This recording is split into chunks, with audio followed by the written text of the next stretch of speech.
Korean culture has been a part of my life since I'm only 12 years old. I grew up with Korean culture and pop culture, and the way how I enjoy Korean culture has changed significantly over the years. So for example, when I was in middle school, I remember putting all like my favorite K-pop songs on a little MP3 player. And nowadays I have the chance of streaming almost everything. And through the possibilities of streaming, I have access to a way broader variety of artists, and I can discover new artists at any time, or like new releases. I will have them available to access like right away. That's one thing, and also I like to listen to the radio more nowadays. Another example would be history. When I was in middle school, I used to buy history books, Korean history books, and really sit home after school and study like the hard dry facts of the books and try to memorize it all, and then apply it to culture or pop culture and try to find like little ways how I can find everything. And how to gain a general understanding of why people act a certain way or do something a certain way. But I don't do that anymore. And that is because later on, when I got older, I started studying Korean studies at university, where I got like general knowledge, or like, yeah, the basis knowledge of Korean culture and history, language, also language history. And nowadays I don't need to cover the bases anymore, but I really like to refresh what I have learned, especially like more in-depth knowledge. I like to refresh that a lot because you forget after some time. And I like to do the refreshing by going to museums or like other cultural heritage sites, and also watching videos about the topics. I think the biggest difference is probably that I'm now living in Korea, and when I was younger I didn't live in Korea, I lived in Germany. So nowadays I have way more access to Korea and Korean culture, language and everything, so it's way easier for me to live Korean culture. So I think the biggest way how I live Korean culture is just through my everyday life. But what is my way to enjoy Korean culture? So I'm still very connected to K-pop. As some of you may know, I'm currently working as a K-pop expert, where I provide guidance and information, but also general insight. And for that, I have to consume a lot of K-pop content and do my research every day.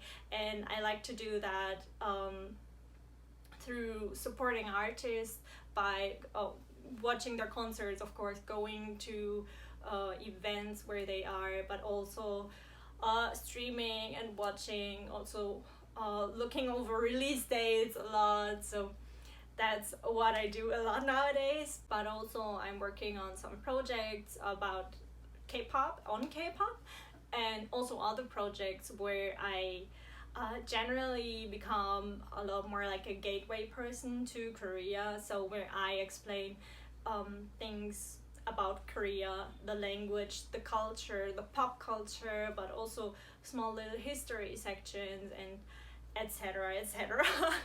I want to explain and also introduce people that are interested in Korea, things about Korea, and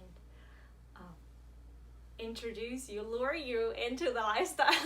Other things, like as for food, I almost only eat Korean food nowadays, and that is because of course they have Western food in Korea as well, but I have a lot of allergies, so I'm sticking like 99% every day to Korean food, because I know which food I can eat and I cannot eat. And so when I was in Germany, I was eating Korean food, I think like once or twice a week, but nowadays I'm eating Korean food every day, at least once or twice. For studying Korean is also like a very essential part of Korean culture and pop culture. So when I was younger, I started studying Korean by myself, and I think I may do another video on that, like explain my study story more. because it's quite a long and hard story. Nowadays, I'm still studying Korean every day, and I'm still far from perfect. But I think through my everyday studying, I'm on the right track. And also because I'm in Korea, I have the opportunities to speak every day and practice every day. So that's perfect, at least for me. For culture and history, like I said in the beginning, I started studying like a lot with books because there was no other way. When I started becoming interested in Korea, YouTube was around, but it wasn't like it's nowadays, and also there was no Netflix and stuff. I remember one day we started having Arirang TV, like we could get it on our TV, so I watched a lot of that to get like new information. But nowadays I'm just getting into culture and history context more naturally. So I like to go to cultural sites or museums, or just like very small things when I'm walking my dog and I see like a little plate where it says, oh yeah, this is the place where this and that happened. I like to try to read it, or when people tell me, I listen more intently. But in general, oh my god, but in general, I try to have a like more natural approach to Korean culture, pop culture, or what? Korean culture or history nowadays. And I think that's just a process that took place over the years. I am very comfortable right now with how close I am living Korean culture in my everyday life, and the way how I'm living it in my own way every day.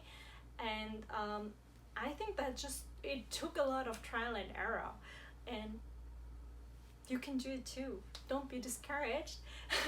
You will find your own way to enjoy Korean culture. It doesn't have to be the same for everyone.